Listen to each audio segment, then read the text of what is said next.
ერთ-ერთი მთავარი გზავნილი, რომელიც დონალდ ტრამპმა მარალაგოში ნიკოლას მადუროს დაკავების შემდეგ გამართულ პრესკონფერენციაზე გააჟღერა, იყო ის, რომ ვენესუელას შეერთებული შტატები თავად უხელმძღვანელებს. მანამდე სანამ ქვეყანაში ხელისუფლების განაცემა არ მოხდება. ტრამპი არ გამორიცხავს, რომ ვაშინგტონმა შესაძლოა ვენესუელის მართვისთვის სპეციალური ჯგუფი ჩამოაყალიბოს. ბლუმბერგის ცნობით, აქ წამყვან როლს მარკო რუბიო შეასრულებს. სწორედ ის აწარმოებს მოლაპარაკებებს ვენესუელის ვიცე-პრეზიდენტთან, რომელიც მადუროს დაკავების შემდეგ პრეზიდენტის მოვალეობის შემსრულებლად დაინიშნა. თუმცა თეთრის სახლი ფაქტობრივად არ ავრცელებს არანაირ ინფორმაციას იმის შესახებ, თუ როგორ აპირებს ურთიერთობას 30 მილიონიან ვენესუელასთან. მანამდე კი ვენესუელის გარშემო მაღალი რჩება შეერთებული შტატების სამხედრო აქტივობა. ჩვენ ქვეყანას იქამდე ვმართავთ, სანამ ძალაუფლების უსაფრთხო, სათანადო და გონივრულ გადაცემას არ განმახორციელებთ. ჩვენ გვსურს მშვიდობა, თავისუფლება და სამართლიანობა ვენესუელას შესანიშნავი ხალხისთვის. შესაძლოა არსებობდეს გუნდი, რომელიც ვენესუელას ხალხთან იმუშავებს. მათ ყავთ ვიცე-პრეზიდენტი, რომელიც მადურომ დანიშნა და ახლა ის ალბათ პრეზიდენტია. მას ხანგრძლივი საუბარი ჰქონდა მარკოსთან. ის არსებითად მზადაა გააკეთოს ის, რაც ჩვენ საჭიროდ მიგვაჩნია იმისათვის, რომ ვენესუელა კვლავ დიდებული გახდეს. ჩვენ არ შეგვიძლია რისკზე წასვლა, რომ ვენესუელაში ძალაუფლება ჩაიგდონ მათ, ვისაც ვენესუელელი ხალხის კეთილდღეობა არ აინტერესებს. ამავე პრესკონფერენციაზე შეერთებული შტატების პრეზიდენტმა განაცხადა, რომ ვენესუელაში ამერიკული ნავთობკომპანიები შევლენ და ქვეყნის განადგურებულ ენერგეტიკულ ინფრასტრუქტურას აღადგენენ. ვენესუელას მსოფლიოში ნავთობის ყველაზე დიდი მარაგი აქვს.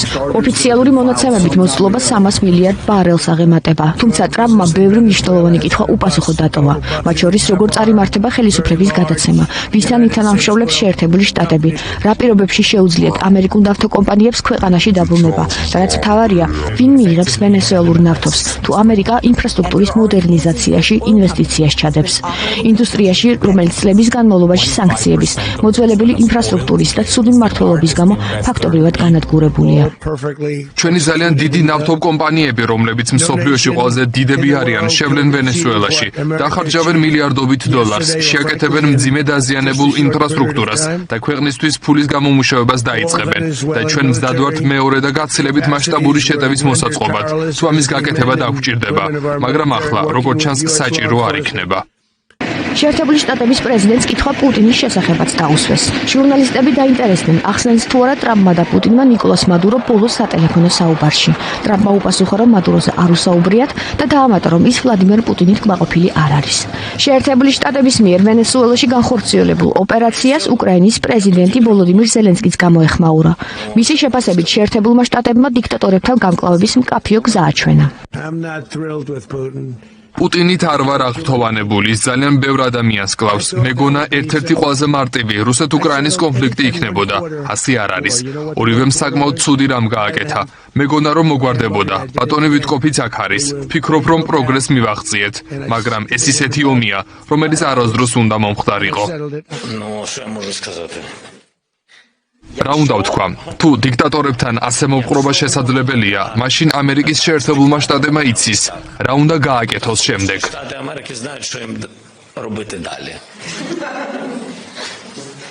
კარაკასში კი აცხადებენ, რომ ქვეყნის პრეზიდენტად ნიკოლას მადურო რჩება. ტრამპის პრესკონფერენციიდან მალევე პრეზიდენტის მოვალეობის შემსრულებელმა დელსი როდრიგესმა მიმართვა გაავრცელა და მადუროს დაუყოვნებლივ გათავისუფლება მოითხოვა.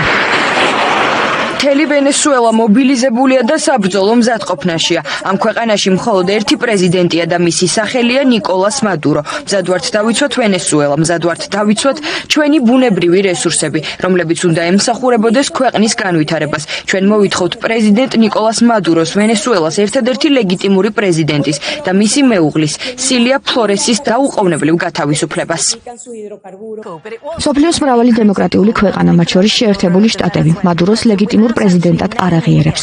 ამავდროულად დონალდ ტრამპი აცხადებს, რომ ვენესუელაში ხელისუფლებაში ვერ ხედავს მეც ოპოზიციის ლიდერსა და ნობელის პრემიის ლაურეატს მარია კორინა მაჩადოს. შექმნილ ვითარებასთან დაკავშირებით ხვალ გაეროს უშიშროების საბჭოს ხდომა გაიმართება, არ წყდება საერთაშორისო გამოხმაურებებიც.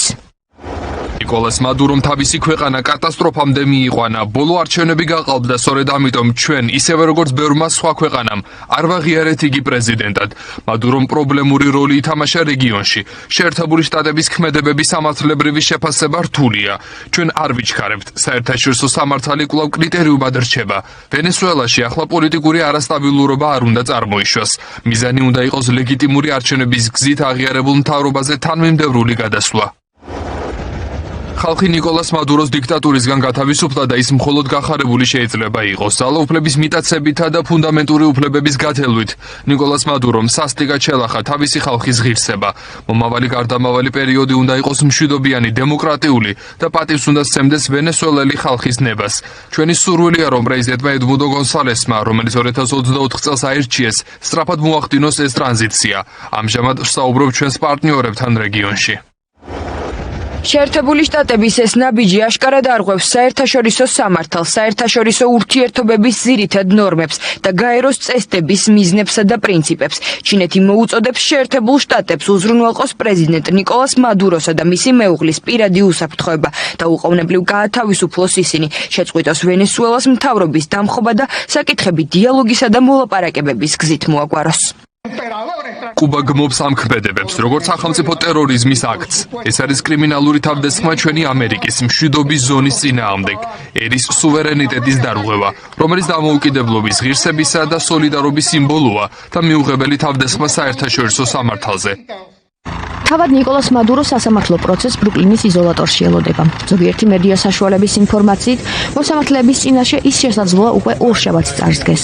ამერიკელი პროკურორების განმარტებით მადურო და ვენესუელის მთავრობის სხვა მაღალი თანამდებობის პირები შეერთებულ შტატებში ნარკოტიკებისა და იარაღის კონტრაბანდის მიზნით კოლუმბიელ მეამბოხეებთან თანამშრომლობდნენ. ნარკოტერორიზმისთვის ამერიკულმა სასამართლომ მადუროს ბრალი 2020 წელს დაუსწრებლად წარუდგინა. დღეს კი ამერიკის იუსტიციის დეპარტამენტმა ახალი ბრალდების ტექსტი გამოაქვეყნა. ვენესუელის მმართველს ბრალი კრიმინალურ დაჯგუფების ხელმძღვანელობაში ცედება.